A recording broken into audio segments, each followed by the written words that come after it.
31-year-old Brittany Ivory is accused of restraining a 4-year-old daughter and disabled sister and leaving them overnight.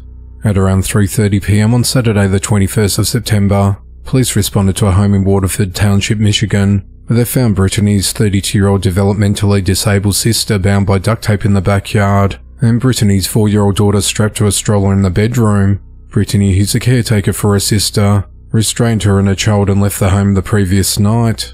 Brittany's sister and daughter were taken to a nearby hospital for treatment.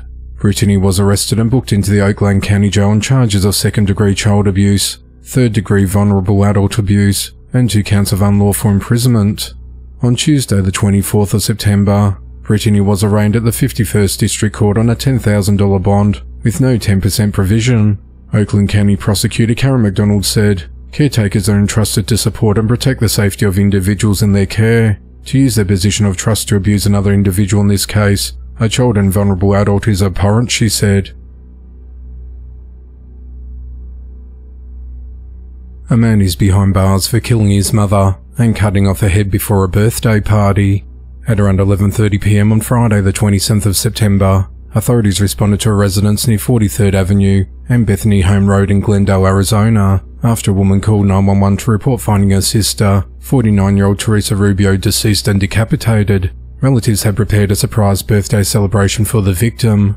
Earlier that day at around 3:40 p.m, family members contacted Teresa, who had agreed to gather with them. When Teresa failed to show up to the gathering, the family became concerned and went to her home to check on her.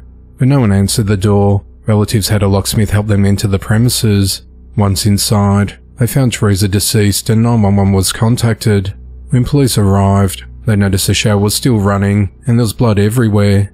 Officers found a knife block with several knives placed in the kitchen sink. One of the knives was covered in hair and blood, and it appeared as though someone had tried to clean it. Police located Teresa's mutilated body under a blanket, fully decapitated with numerous stab wounds to her abdomen, chest and arms. Family members told police that Teresa's son, 25-year-old Alejandro Gonzalez, had recently been released from jail and was staying with her. They also told investigators that he had a history of mental issues. Teresa's sister also told officers that she had recently loaned the victim her burgundy GMC Yukon, which was now missing. Investigators determined that Alejandro stole the SUV and fled the scene after murdering his mother. Video from a nearby surveillance camera showed the Yukon driving away from the home earlier that evening.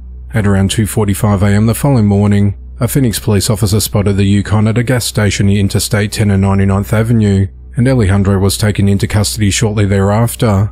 Investigators noted he had dry blood on his legs and socks, as well as injuries to his hands and arms.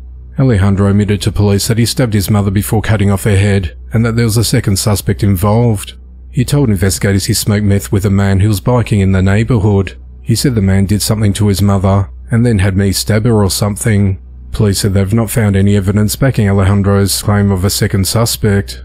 Alejandro is charged with first-degree premeditated murder and felony theft of means of transportation. He remains out of the Maricopa County Jail on a $1 million cash-only bond. 46-year-old Cesar Estrada is behind bars for fatally shooting 54-year-old Sakura Camacho at a restaurant during a dispute. At just before 1:30 a.m. on Monday the 23rd of September, authorities responded to Antojitos Mexicanos at 3943 Davie Boulevard at Fort Lauderdale, Florida, on reports of shots fired. When officers arrived on scene, they located Sakura deceased with multiple gunshot wounds. Surveillance video showed Sakura and Cesar arguing, while Cesar stood at the bar. Sakura shoved Cesar and he fell to the ground. After getting up, Cesar shot Sakura several times and left the restaurant. A witness told investigators that the argument began when Cesar picked a song on the jukebox, and the other guy was kinda pissed off and insulted the guy. Sakura walked up to Cesar and said, "You're not a real Mexican if you play that music." Cesar pulled out his gun, shot Sakura and fled the scene. Cesar was arrested the next day and charged with first-degree murder.